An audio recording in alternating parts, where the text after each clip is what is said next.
Hello everyone, and welcome back to today's Evil with Katherine.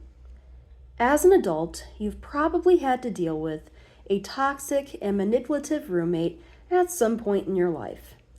Whether it was in college, in an apartment, or maybe you or someone you are close to is facing this situation right now.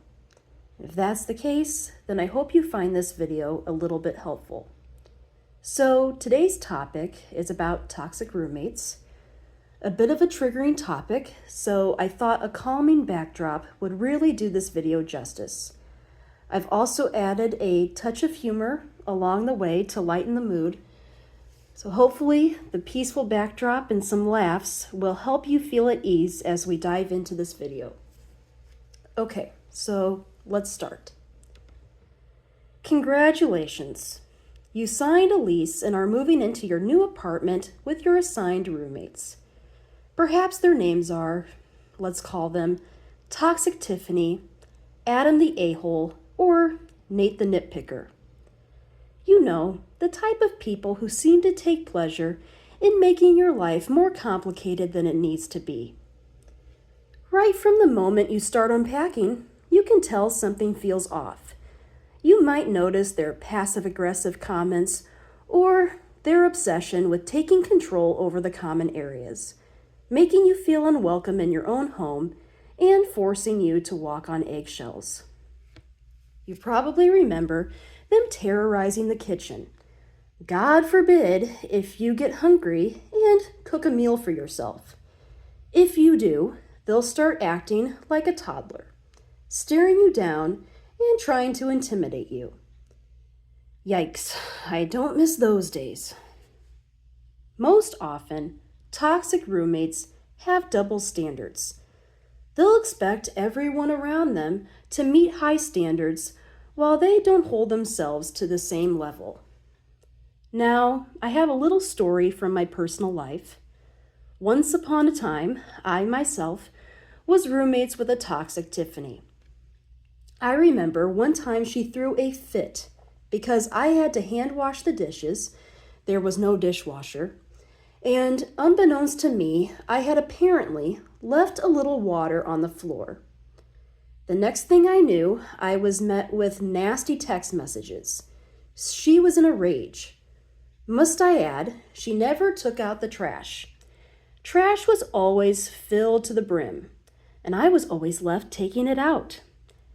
She left food literally stuck to the counter and the stovetop, and of course, there were a pile of dirty dishes in the sink. Not the most hygienic person, to say the least. Roommates like this desire power and control. But why would a roommate want power and control in the first place?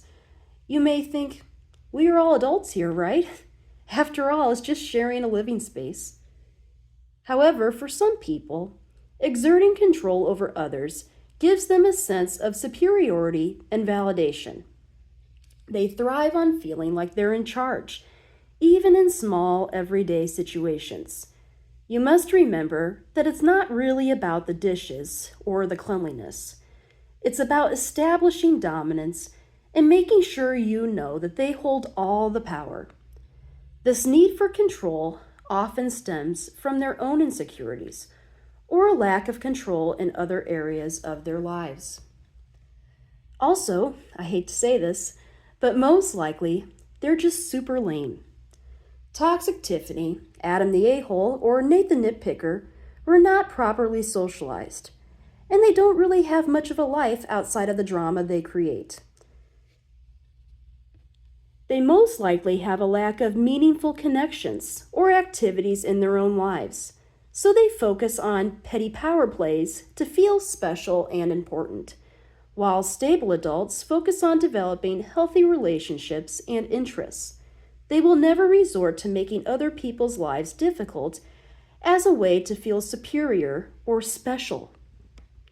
And let's be honest, this particular roommate I had wasn't exactly the poster child for cleanliness. As I said earlier, she had pieces of food literally stuck to the stove and the kitchen counter. So, yes, one can safely assume that she wasn't Mrs. Clean and wouldn't be winning any Olympic gold medal for keeping things super tidy. More like Mrs. Gross. Anyway, I rest my case. Next, you may be feeling targeted by such and such roommate, especially when you see that the other roommates may not be held to the same standards. So, why is this? Well, the reality is, people often target those who they perceive as more agreeable, conscientious, or easier to manipulate. They know that you are quiet, you mind your own business, and you care about keeping things peaceful and getting along. So they'll push the boundaries with you. Your job is to comply with whatever they say. Meanwhile, they do not confront the other roommates who do not challenge them. Also, they could be buddy-buddy with the other roommates, and they all march to the beat of the same drummer, which is even more annoying to witness. Now, what if they start threatening to get you kicked out or report you? Very childish, but this is what they do. The toxic roommate or roommates threaten you as a way to still maintain control and keep you in line. They may think they have the upper hand, but do not let their tactics intimidate you. So what should you do if they start making these threats? Well, I'd say document everything. If you notice filth on their part, their stack of dirty dishes, their food particles stuck to the kitchen counter, their nasty text messages, whatever it is, take some screenshots on your phone. This evidence can be crucial if things start to escalate, and it will give you a peace of mind just in case you have to back up your claims. So, aside from documenting everything by taking a bunch of screenshots, what else can you do to properly handle the situation? Well, I have a few suggestions. First, clear communication is key. Before things start to go downhill completely, start by enforcing your boundaries and addressing the problems directly with your roommate in a respectful manner. It is okay to be direct and stand up for yourself. Next, engage in your hobbies. This can provide comfort and a much-needed distraction from the stress. If the situation doesn't improve or worsens, protect your well-being by involving your landlord or housing authority. And if possible, please consider moving to a healthier living environment. You deserve to live in peace. Lastly, seek support from your loved ones, as dealing with toxic roommates can take a toll on your mental health and leave you feeling powerless. These are just a few ways to help manage and calm the situation. Anyway, feel free to share your stories in the comments below. Don't forget to like and subscribe to the channel.